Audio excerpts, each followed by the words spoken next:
All right, in this video, we're going to go over Module 1, Lesson 1 for Algebra 1 Honors with Mr. Shogway. This is Properties of Equality and Verifying Solutions. So we're going to go through the whole lesson just in case you were absent or joining my class late.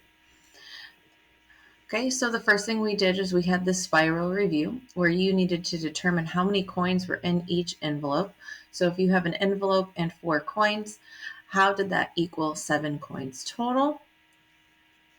So that meant that there actually had to be 3 coins in the envelope in order to make that statement true. Now in this next example, you have 3 envelopes plus 1 coin. You add those together and you had 7 coins again. So how many coins must be in each envelope? 2. Finally, we had 2 envelopes plus 4 coins were equal to 6 coins here. So how many coins must be in the envelope? Well, then there would only be 1. Okay, just a quick review. If you were in class or were not in class, you can actually complete this task in Canvas for me. Okay, so then the next thing we did was actually make some connections. And try to figure out what was going on with these 3 problems. So these 3 problems were solved by a student. We'll just call them student A, B, and C. And where did they go wrong? Or were they wrong or were they correct? So if you look at the method that the student tried to solve, you saw that their answer was -9. Well, if you take this solution, -9, and plug it in here for C, so you substitute that number in for the variable, was it correct? So if I plugged in that -9 for C, well, then, and I simplified that, I got 8 plus 45 is equal to -37. Well, that doesn't seem right. 53 is definitely not equal to -37. So that student was wrong. And what they did wrong is they actually dropped this negative sign. So you have to remember that this negative or subtraction sign, whatever you want to call it, actually has to stay with the term. So this is attached to the term 5c. So it should have been down here. And when you divide -45 by -5, you actually get a +9. Student B, they said their solution was 16 for this problem. So all I did to check to see if they were right is take that 16 and plug it in for x. And when I did that, I got 64 minus 3 is equal to 17, or 61 is equal to 17. Well, that again is not true, so that student was wrong. So let's figure out where they went wrong. And I can see right here, instead of dividing by 4, which that 4 is being multiplied to the x, they actually subtracted 4 from both sides. So you can't subtract a coefficient, you must divide. So 20 divided by 4 would actually be 5, and 5 is the correct solution. And then finally, student C, were they correct? Well, if you plug in -9 here for x and you simplify it, you would get 22 is equal to 14. Well, we know that 22 is not the same thing or not equal to 14. Where did they make their mistake? Right here. See this -2? This -2 is being multiplied or distributed to this -2, so that actually should have been a +4. If this is a +4, we would have subtracted 4 from both sides, and our correct solution is actually x is equal to -5. All right, so our learning goal, our learning target with this lesson is that I can justify the steps of solving an equation with the properties of equality. And the success criteria is that you can find the mistakes of an incorrect example.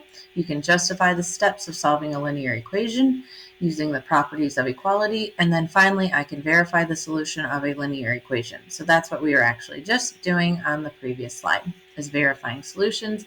And each one of those students was incorrect.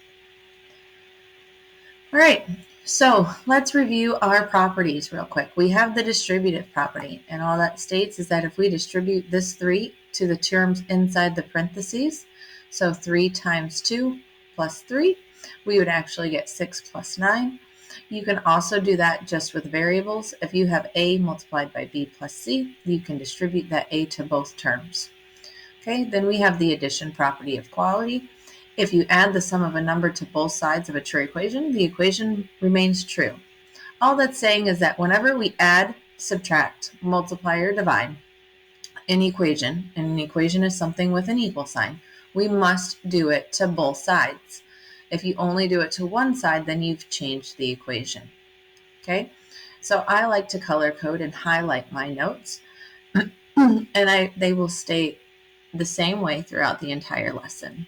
So anytime we use the addition property, you'll notice that it will be highlighted in pink. Anytime I do the subtraction property, it'll be blue, multiplication orange, and division would be green. Okay, so which property is being applied in each solution below? So these are 4 examples of one-step equations. What property was used to solve for x? So here you see that this right here is showing that we were adding 4 to both sides. So that would be the addition property of equality. And this next equation, you'll visually see that we subtracted 2 from both sides. And the reason why we're subtracting is because this is x plus 2 is equal to 5. So I subtracted 2 from both sides, and I got x is equal to 3. So I use the subtraction property to solve that equation. Here, x is being divided by 2, and the inverse or opposite of being divided by 2 is multiplication, so I use the multiplication property of equality. Finally, this 5 is this is a coefficient to the variable, but what that means is that this 5 is being multiplied to the x, so I had to divide by 5, do the inverse, in order to solve for x. So I use the division property of equality. All right, now we're actually going to try some examples, but these are multi-step equations, and I've given you some space here to identify the property that was used in each step, and then once we identify the properties, we're going to verify our solution by plugging our answer, plugging it in or substituting it in back into this equation. Okay, so in this first step, all I did to go from here, this given equation, to here was I distributed this 4. So I took 4 and multiplied it by 2a and got 8a. 4 multiplied by 3 and I got 12. Negative 3 times a had negative 3a. Negative 3 times negative 1 gave me a positive 3. So I used the distributive property in order to simplify that. The next step was I added 3a to both sides. Okay, I had a negative 3a, so I wanted to add 3a to both sides, so I used the addition property of equality. Then after I added the 3a to move it over here, I wanted to move this 12, so I subtracted 12 from both sides using the subtraction property of equality. So finally I was left with 11a equals 22. I divided by 11 on both sides to get rid of that 11, to get rid of that coefficient. So I used the division property. And then I had my answer. So my answer was 2. Now I'm going to verify that my answer is correct, and that's what I'm going to use this column for. So I'm going to take this value of 2 and plug it in for my a. So you'll see here I had an a being multiplied to the 2, and I had an a inside the parentheses. So I took out the variable a and I put in the number 2. Then I had to just go through the process of simplifying the equation to see if it was true. Once I simplified the whole equation, okay, 2 times 2 was 4, 4 plus 3 is 7, 4 times 7 is 28. Here I did 2 minus 1 is 1, negative 3 times 1 was negative 3, negative 3 plus 31 is 28. So 28 does equal 28. My solution is correct. And the reason why we want to be able to verify is because especially when we have multiple choice options, verifying is our easiest way to to make sure we have the correct answer. Okay, this one, again, I had to use the distributive property first. So I had to distribute that 2 into the numbers inside the parentheses, into the factors inside the parentheses. And then I got 8 minus 2y minus 3y minus 9 is equal to a negative 11. So how did I go from this step to this step? Where did my negative 5y come from? And where did this negative 1 come from? Well, that's not something we've talked about on that first slide with all the properties, but that's actually combining like terms. So we had a negative 2y and a negative 3y. We can combine those two terms and get negative 5y. And then we had 8 minus 9, and we got a negative 1. Sorry, these are out of order, so I'm going to pull them both up. Here, in order to move this negative 1 over to the other side, we added 1 to both sides using the addition property of equality. Then we had this negative 5y, and so I had to divide by negative 5 because the negative 5 was being multiplied to the y, and it was not being subtracted from the y. So I divided both sides. My solution was then y is equal to a positive 2, because negative divided by a negative is a positive 2. And now I'm going to check my answer. So I'm going to take out any place I had a y in the equation and plug in the number 2. So I have 2 multiplied by 4 minus 2.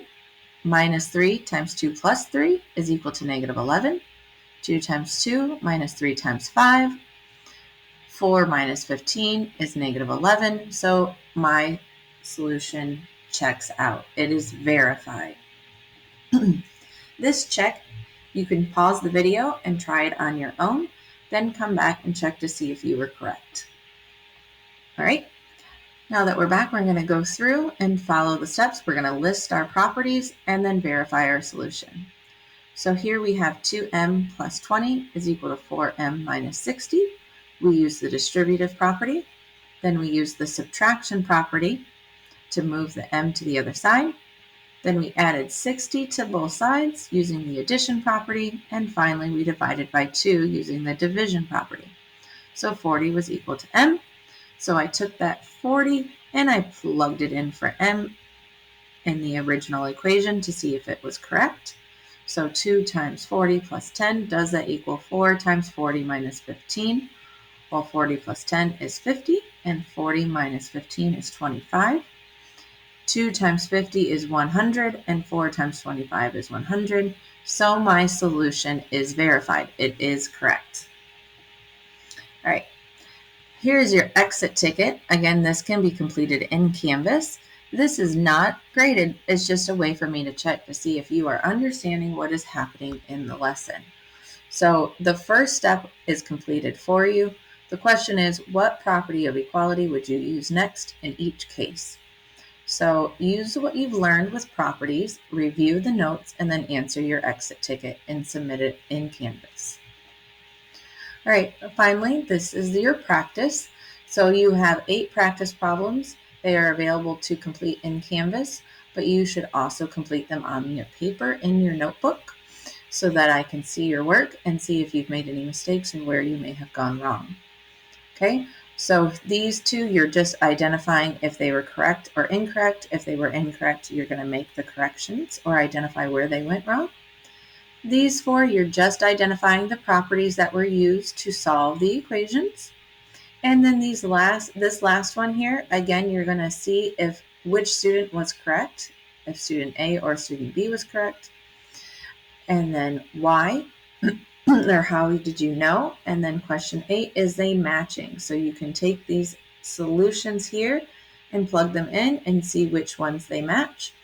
And that is your practice for Module 1, Lesson 1. That's it. See you in class.